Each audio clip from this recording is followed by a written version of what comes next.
I survived 100 days in hardcore Minecraft in only a desert and a savanna biome, going from this to this. If you'd like to see how I got there, keep watching this video to find out. Also, only a small percentage of people who watch these videos are subscribed, so if you enjoy, please do subscribe. It's free, it really helps me out, and you can always change your mind. Thanks, and I hope you enjoy the video. We start off on day 0 and episode 1. I'm going to keep both the day counter and the episode counter towards the top of the screen, so that way, if you see anything that you're interested in, you can feel free to go to that individual episode and check it out in more detail. That being said, we started out in a swamp biome right next to a forest biome. We spent the first few minutes of day 0 making those early game tools like a wooden pickaxe, a stone pickaxe, and getting some early game coal. However, I knew that I didn't want to spend too much time in either the swamp or the forest, because although both of those are cool biomes, I knew that I wanted someplace with a little bit more wide open space to make my starter house in.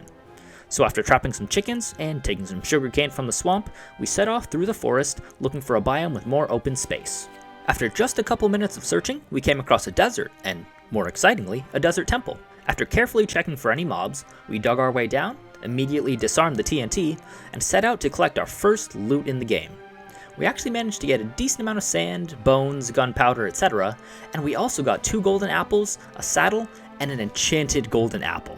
That's right, we got a notch apple within 15 minutes of starting the world. Pretty amazing luck. Speaking of luck, we then used some of the bones and rotten flesh from the temple to tame and breed some wolves from the nearby forest, who then helped us survive our very first night by the banks of this river in the desert. After cooking up some salmon and a very close call with a skeleton, we managed to survive our first night, and after killing a few more salmon to heal up, we then set off through the desert to find a good place to settle. We actually managed to find one pretty quickly, and it just so happened to be a few dozen blocks away from a ruined portal. Unfortunately, this ruined portal didn't have a visible chest, and I didn't really want to risk falling into lava anywhere with all the sand around, so instead, we set our stuff down a few dozen blocks away, and we hunkered down for our second night. We then spent the next couple days and nights digging down towards y=11 to hopefully help gear up a little bit more. Along the way, we found a decently sized cave along with 2 nice new axolotl friends, one of whom may or may not have tragically perished in a gravel mining accident. Once we got to the bottom though, it was all happy days, as we found our very first diamonds in the world, 3 to be exact. Once we finished up with our mining session, and we were able to meet up with a wandering trader on the surface, who was kind enough to donate us some beetroot seeds and a couple of free leads, we then spent our next night on the surface in full iron armor, which was enough to make me feel a whole lot more secure about being out at nighttime. After surviving the night, we then did a little bit of exploring in the morning, at which point we found a savanna biome. We chopped down a few trees and sheared a few sheep so we'd have a bed to sleep the night away, and shortly thereafter we actually managed to find a savanna village. This village didn't have a whole lot of loot, but we did pick up a bunch of hay bales and bread, some maps, and a few other miscellaneous items along the way. The main thing was that we now had access to villagers, which then became a crucial part of our plans for the world. We also tamed a horse from the nearby meadow using a saddle that we had picked up earlier from the desert temple, and we used that horse to bring some cows back to our desert dwelling. After sleeping night 5 away, now with access to savanna wood, we then began construction on our beautiful starter house. I did build most of this off camera since I needed to focus to finish the design, but after a quick visit from an unwanted guest, we then took a gaze upon our mostly finished starter house.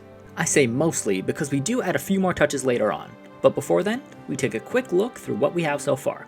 We first walk up the stairs to what would eventually become our enchanting room, and we then pop out onto the roof to check out our rooftop views. We then head back down and behind the stairs through our main door to check out the interior, which is looking pretty plain for the moment, with just the essentials like a bed, a few chests, and some furnaces. After that, we add on some finishing touches to beautify the place, adding some water and some greenery along with a sandstone fence to keep out any baddies who might want to come in. The whole time we were working on the house, we were also breeding up cows and farming sugarcane to get closer and closer to a level 30 enchanting setup. Before we got there, however, we decided to run a little experiment down in the mines. At that point, there was a bit of a controversy in the Minecraft community surrounding what Y level was the best to mine at if you were looking for diamonds. So we decided to spend 30 minutes mining at y=11, the old golden standard, and then 30 minutes mining at y=5, the potential new king, to see the result. Ironically enough, we ended up getting the exact same number of diamonds at each level, so the experiment didn't really provide a conclusive answer. Regardless, we did manage to pick up a whole lot of materials from this experiment in the end, so I think that counts as a win. Plus, after spending that much time in the area, we had then bred enough cows and grown enough sugarcane to build a full level 30 enchanting setup in our tower, which we then did shortly thereafter. We then enchanted our very first item, getting a perfect diamond pickaxe right off the bat with Fortune 3, Efficiency 4, and Unbreaking 3. We then had enough levels left over to enchant the diamond chestplate we had crafted, which also turned out extremely well with Unbreaking 3 and Protection 4. Looking a whole lot shinier, I was feeling much more confident about our chances of surviving past episode 2. Unfortunately, tragedy then struck as one of the bunnies I had brought back to our base fell into a ravine and died, right in front of his best friend's eyes. It was a true tragedy. May he rest in peace.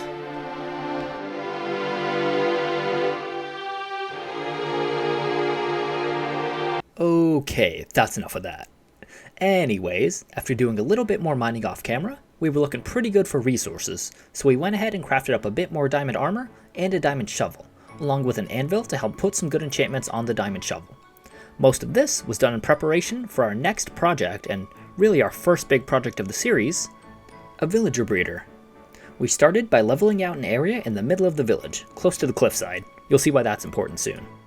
We then used our hoe to till a 9x9 square of dirt, placed a barrier of glass blocks around it, and lured 2 villagers in using workstations to get the breeder started. From this point on, we basically just followed the design made by Logical Geek Boy in his Simply Minecraft series, which should be linked in this video's description. This design uses the mechanic where baby villagers like to jump on beds, leading them to race through a couple of trapdoors and fall into a water stream, where they would then wait to grow into adults. Once they do grow up, they're then picked up by another water stream and funneled into a corner, where they can wait to be picked up by a minecart and go wherever they need to go. Once we finished the villager breeder, we then took a break to go and do some exploring. The first place we ended up exploring was a mountain nearby our spawn, where we saw our very first goat in the game. After he showed us his impressive jumping skills, we then moved back on over to the desert, where we actually found another desert temple. After, again, carefully checking for mobs and disarming the TNT, we then took a look at our newfound loot. Similarly to the first one, we picked up a lot of bones, sand, and rotten flesh, but we also picked up a saddle, a golden apple, and an enchanted book, albeit a pretty useless one. After leaving that temple, however, we then found another one within just a few minutes. That's right, 3 desert temples all in the same biome. I don't think I've ever seen that before. Let me know down in the comments if you'd like me to release the seed. Again, we checked for mobs inside this temple as soon as we dropped in, and it paid off this time, as there were both a creeper and a skeleton inside. After dispatching of them, we then dug our way down and examined the loot. This temple was pretty loaded, as we managed to pick up 4 saddles, some diamond horse armor, 3 golden apples, and a whole bunch of mob drops like bones and gunpowder. We then rounded out our day of exploration by checking out the nearby ocean, where we came across a really cool underwater ravine with some native glow squids. Following that exploration, we then set out to accomplish our biggest task yet, building a super OP villager trading hall. First, we spent a good few days chopping up trees and digging up clay to get the necessary blocks for our design. After consulting with my advisor, we then began the long, arduous task of building the trading hall with the help of the replay mod. Here's a little preview of what that full episode looked like.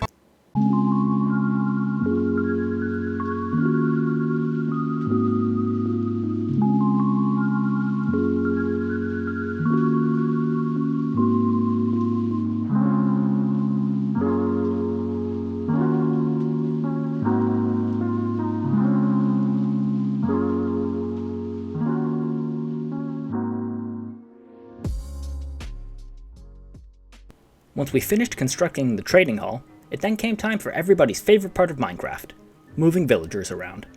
Surprisingly, our method of using minecarts and activator rails worked pretty well. We were able to corral the villagers into the spots where we wanted them to go with relatively little trouble. Once we finished placing all the villagers in their new forever homes, we then took a look at the sunset out over the savannah using shaders, which made for a beautiful sight. We then had to head to the nearby swamp to grab some slime balls for sticky pistons. In the course of doing so, we found a shipwreck with some decent loot and a buried treasure map, which was a big plus. After hunting down the buried treasure and getting a couple of new diamonds and a heart of the sea, we then returned triumphantly to our trading hall to add on the finishing touches. Once we added in the mechanism that would raise the villagers up and lower them down, we then spent the next few nights hunting down zombies to reside permanently in the farm as our means of infecting the villagers. Although it was very painful and it took quite a few tries, since not every zombie is able to pick up items, which is what prevents them from despawning, we did eventually get it done on both sides. We then had to take care of a little hiccup in the villager breeder, because of course we did. But once that was done, our trading hall was basically complete. The only thing remaining was one ingredient we needed to help cure the villagers: blaze powder, to power the brewing stand, which we would use to make potions of weakness. Naturally, we then began preparing for a trip to the Nether. We spent the next few days adding enchantments to some of our gear, like a smite sword, protection boots, and blast protection leggings, along with an efficiency 4 diamond hoe. Because I could. The toolsmith offered it to me, for the record. I didn't craft a diamond hoe. We also did do a decent amount of trading before heading to the Nether, which included finally locking in our librarian's mending trade, getting a few extra emeralds with my spare paper, snagging some golden carrots for an extra food source, and testing out our farmer's suspicious stew trades. One was saturation, which is pretty cool. Not that I'm ever going to use that. Regardless, after all that prep, we then finally made our way to the Nether on day 86. Unfortunately, there weren't exactly any Nether fortresses nearby where we spawned. We were right on the edge of a basalt delta and a Nether wastes biome, so we then started running through the Nether wastes to try and spot a fortress. While we found every other Nether biome in the game, Soul Sand Valleys, a Warped Forest, and a Crimson Forest, we didn't spot a fortress, so I gave up and decided to try an alternative method, using a strider. After a bit of difficulty, we were off and running across the lava.